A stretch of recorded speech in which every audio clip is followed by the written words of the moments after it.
Hello साथियों, मैं दीपिका आप सभी का स्वागत करती हूँ हमारे दूसरे फैट न्यूज बुलेटिन यानी फैट खबर में। आशा करती हूँ आप सभी स्वस्थ होंगे। जैसे कि हमने पिछले न्यूज बुलेटिन में बताया था कि हम हर महीने फैट में हो रही गतिविधियों को बताएंगे। इस बार का फैट खबर 15 सितंबर से 15 अक्टूबर 2021 के बीच हुई सभी क्रियाओं को बताएगा। अब शुरू करते हैं हमारे पिछले महीने की हेडलाइंस के साथ में। लेवल 3 के दूसरे राउंड सिलेक्शन प्रक्रिया में 14 प्रतिभागियों का चयन हुआ। लेवल 3 ब्रिज कोर्स के तहत वर्कशॉप्स हुए। YWLP प्रतिभागियों के साथ 2 वेलबिंग सेशन हुए। कम्युनिटी विजिट फिर से शुरू हुए। शुभम का दूसरा अनुभव आली संस्था के साथ। गर्ल्स इन स्टेम प्रतिभागियों को स्कूल एजुकेशन सपोर्ट दिया गया। Gender STEM fellowship advocacy program में साइकोलॉजिकल फर्स्ट एड को लेकर 3 सेशन हुए। अब सुनते हैं खबरें विस्तार में। हम सामूहिकरण की ओर आगे बढ़ रहे हैं और पहले राउंड में लेवल 3 प्रक्रिया के दौरान पैच 1 में 11 प्रतिभागियों का चयन हुआ।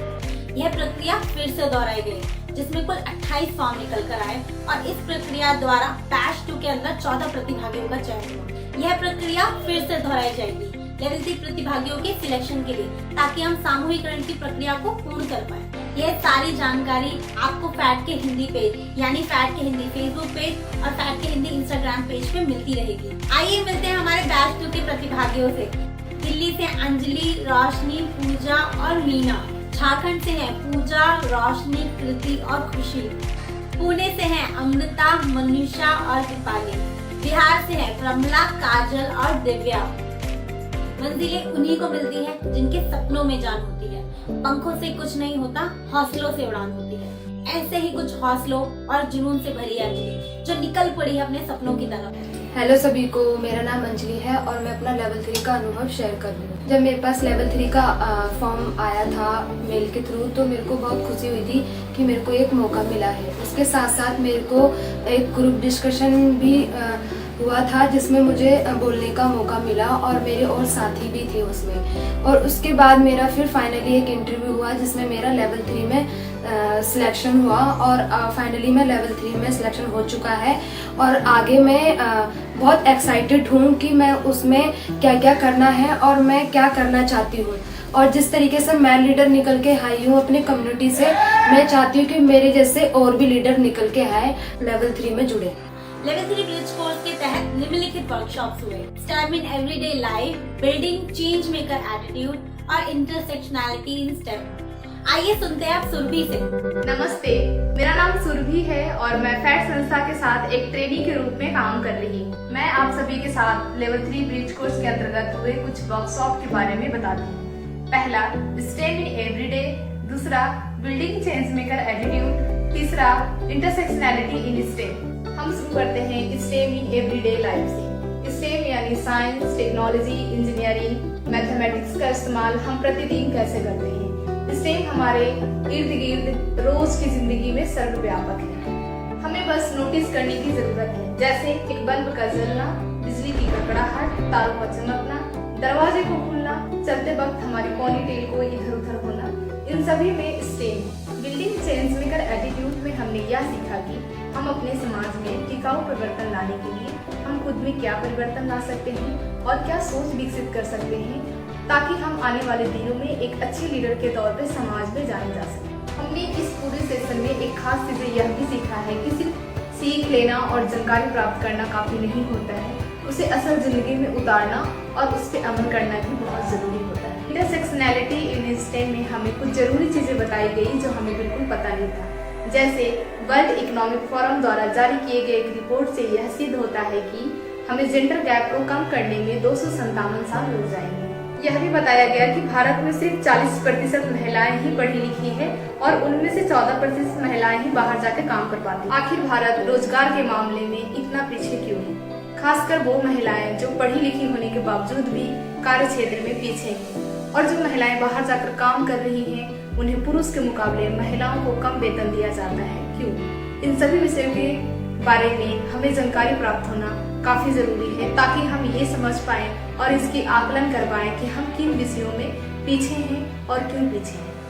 धन्यवाद। YWLP प्रतिभागियों के साथ वेलबिंग सेशंस हुए। इस बार 2 वेलबिंग सेशन हुए। पहला टाइम मैनेजमेंट को लेकर, दूसरा करियर प्लानिंग पर। टाइम मैनेजमेंट, समय पे खाना क्यों जरूरी है, समय का सही इस्तेमाल कैसे कर सकते हैं, इस पर चर्चा हुई।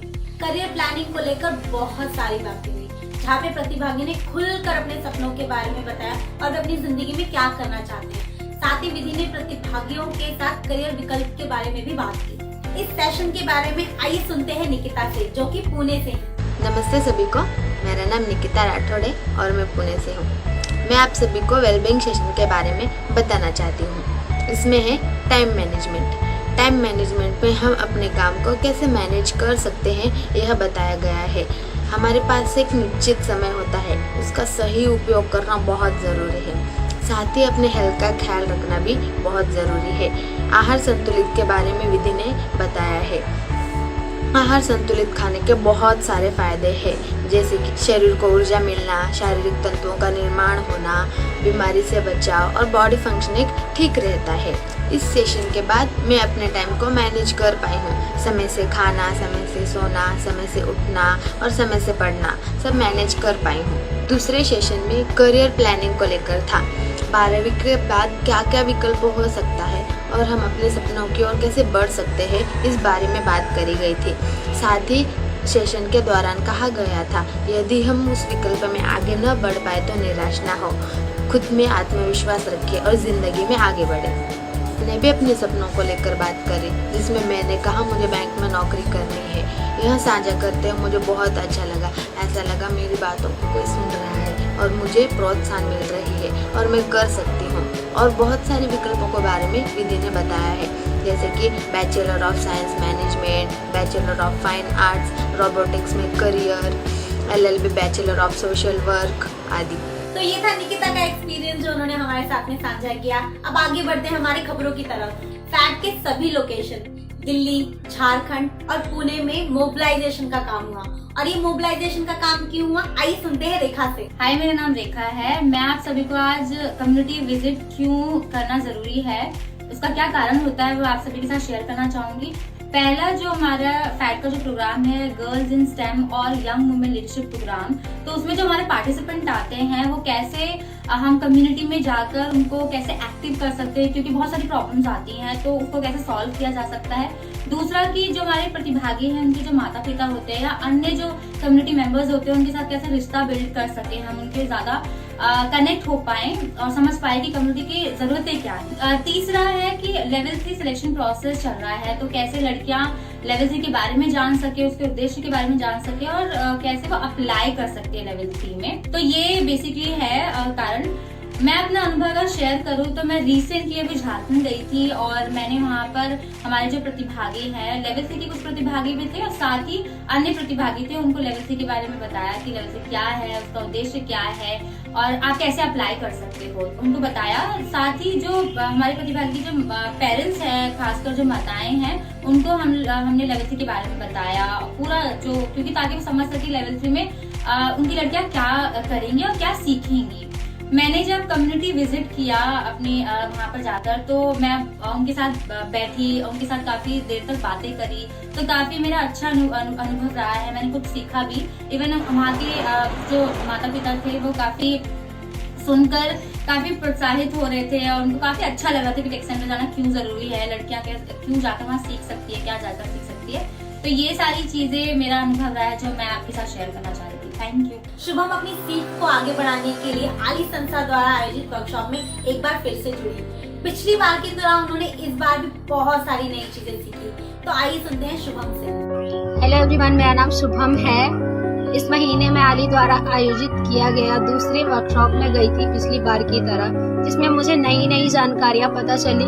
कानूनी अधिकार के बारे में पता चला।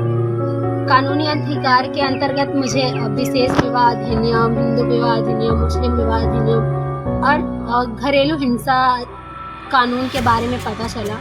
हिंदू और मुस्लिम विवाह अधिनियम के अंतर्गत कौन कौन शादी कर सकता है, कौन सी शर्तों पे शादी कर सकता है, क्या परिस्थितियाँ होगी, इसके बारे में बहुत अच्छे से बताया गया, जो मुझे पहले जानकारी नहीं थी। मेरे लिए बिल्कुल नई जानकारी थी। इसके अलावा मैंने विशेष विवाह अधिनियम 1954 के बारे में जाना, जिसके अंतर्गत किसी भी जाति धर्म के लोग अपना बिना धर्म परिवर्तन किए हुए शादी कर सकते हैं और ये शादी कोर्ट में मान्य दी जाती है। इसके बाद शादी के बाद कानूनी अधिकार सारे मिलते हैं, तो ये बहुत अच्छा मुझे लगा जानकर। कहीं ना कहीं हमारे समाज में दो जाति दो धर्म के शादी को लोग मानने नहीं देते हैं, गलत नजरिए से देखते हैं या फिर उन्हें वो जगह ही नहीं दी जाती है। लेकिन हमारे पास ऐसा कानून है कि हम उस शादी को मान्य कर सकते हैं, शादी कर सकते हैं, हमारे पास ऐसा कानून है।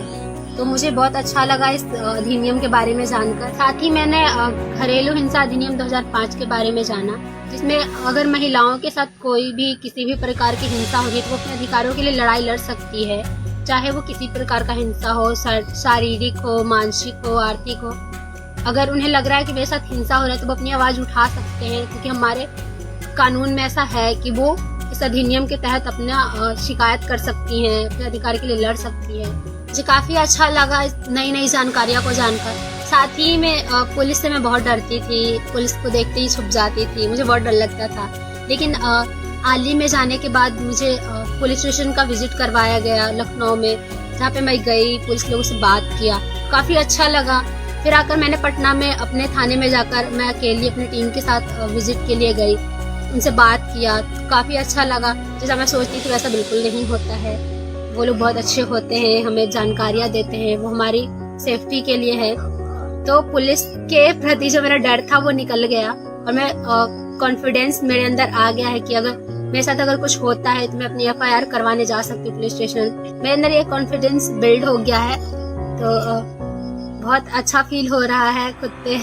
आगे बढ़ते हैं अपनी खबरों की तरफ। गर्ल्स इन स्टेम के लेवल 1 और लेवल 2 प्रतिभागियों को स्कूल एजुकेशन सपोर्ट दिया गया। यह सपोर्ट इसलिए दिया गया क्योंकि लॉकडाउन के वक्त स्कूल और ट्यूशन आदि बंद थे। इसी कारण उनकी पढ़ाई कहीं न कहीं पीछे छूट गई थी और एग्जाम नजदीक आने के कारण सभी प्रतिभागियों को सपोर्ट की आवश्यकता थी।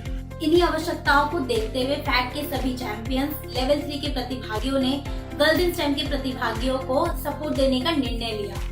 इससे इंटर्नशिप करने आए क्रिसो ने भी प्रतिभागियों की मदद की। Gender STEM fellowship advocacy program में साइकोलॉजिकल फर्स्ट एड के 3 सेशन हुए। आइए पहले समझने की कोशिश करते हैं जेंडर स्टेम फेलोशिप प्रोग्राम है क्या। हेलो एवरीवन, मेरा नाम रूबी है और मैं आज आप सभी को जो जेंडर स्टेम फेलोशिप हमारा कार्यक्रम है उसके बारे में कुछ जानकारी देना चाहती हूँ।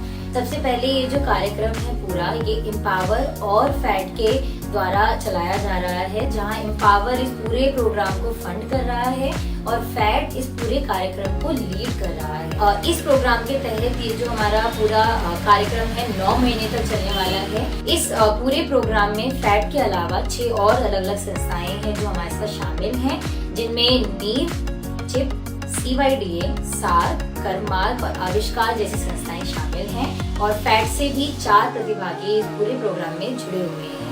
इस प्रोग्राम के उद्देश्य को लेकर अगर मैं बात करूं तो हम कैसे एक ऐसे समूह का निर्माण करें जहां स्टेम ट्रेनर्स के साथ साथ एक ऐसा समूह भी बन सके जो कंपैशनेट भी हो, एम्पैथेटिक भी हो और जेंडर सेंसिटिव भी हो। और जो हमारा एक मुहिम है कि हम किस तरह से स्टेम में महिलाओं की प्रतिभागी और एडोलसेंस गर्ल्स की प्रतिभागी को बढ़ाने की बात कर रहे हैं। तो जैसा आप सभी को पता है कि अभी सेकेंड वेव कोविड का आया था, जिसमें एम्पावर और फैट दोनों ने ही ये महसूस किया कि बिफोर किसी भी ट्रेनिंग में जाने से पहले वेलबींग का जो भाग है वो हम सभी के लिए बहुत जरूरी है, क्योंकि वो समय ही ऐसा था जहाँ हमें शारीरिक तौर पे तो बहुत सारे चुनौतियां देखनी ही पड़ रही थी, पर मानसिक तौर पे भी हमें बहुत सारी चीजें देखनी पड़ रही थी और वो हमारे मानसिक स्वास्थ्य पर बहुत असर कर रहा था। तो उसको ध्यान में रखते हुए हमने एक छोटा सा एक्चुअल हमारे सेशन से पहले हमने एक छोटा सा प्रोग्राम जेंडर स्टेम फेलोशिप के अंतर्गत ही शुरू किया, जिसका नाम था फायरफ्लाइज प्रोग्राम।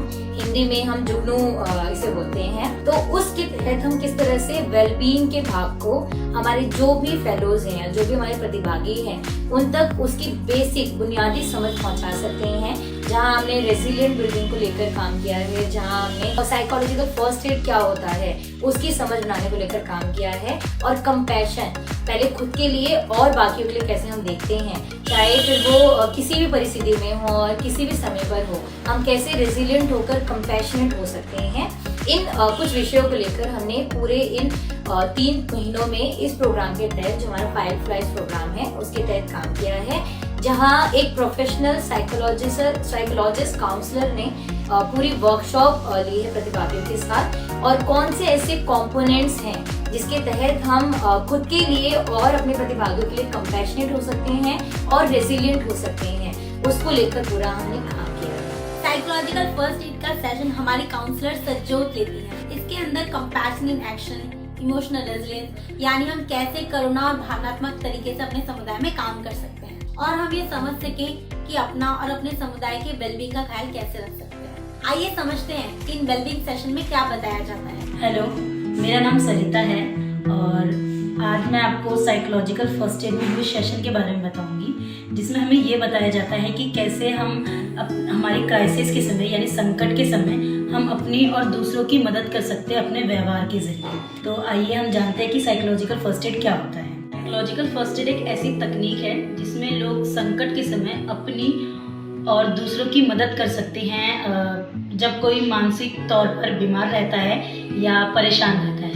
ये परेशानी इस तरह की हो सकती है कि मुझे कोई प्यार नहीं करता, मैं बहुत अकेली हूँ, मैं पढ़ाई में अच्छी नहीं हूँ, मैं किसी काम के लायक नहीं हूँ या मुझे जीना नहीं है। उस समय हम कैसे अपने सहानुभूतिपूर्वक व्यवहार और मनोवैज्ञानिक तरीकों से उन लोगों की मदद कर सकते हैं, हमें ये सेशन ये सिखाता है। और साथ ही साइकोलॉजिकल फर्स्ट एड का मुख्य लक्ष्य ये है कि कैसे हम सुरक्षा, शांति, संपर्क और आत्मनिर्भरता और आशा के वातावरण को बढ़ावा देते हैं ताकि संकट के समय हम अपनी और दूसरों की मदद कर सकें। धन्यवाद आप सभी का इस न्यूज बुलेटिन में अंत तक बने रहने के लिए। आशा करते हैं आप सभी को फैट में गतिविधियों के बारे में बहुत कुछ पता चला होगा। तो आज के लिए बस इतना ही। अब फिर मिलेंगे अगले महीने की 15 तारीख को। और हाँ, अगर फैट खबर आपको अच्छा लगा है तो लाइक बटन जरूर दबाएं और फैट को फेसबुक, इंस्टाग्राम और यूट्यूब पेज पर फॉलो करना ना भूलें। तब तक के लिए बने रहे हमारे साथ। Bye bye.